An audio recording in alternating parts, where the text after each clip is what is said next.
Hi friends, ఇవాళ video వచ్చేపాటికి dairy farm సంబంధించిన వీడియో. డైరీ ఫామ్ పెట్టాలంటే ఫస్ట్ మెయిన్గా ల్యాండ్ ఉండాలి,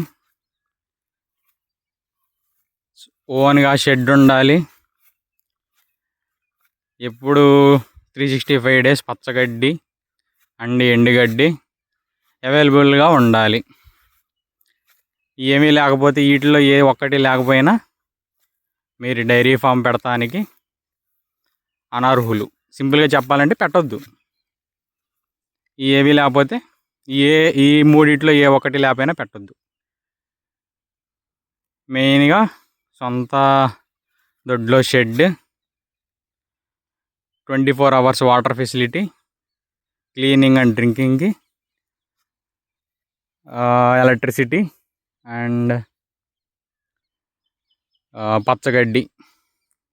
కనీసం ఒక 1 acre or 2 acres పచ్చగడ్డి, ఎండుగడ్డి అవైలబుల్గా ఉండాలి. ఏమీ లేకపోతే డైరీ ఫామ్ పెడతాం అనవసరం. Okay, thanks.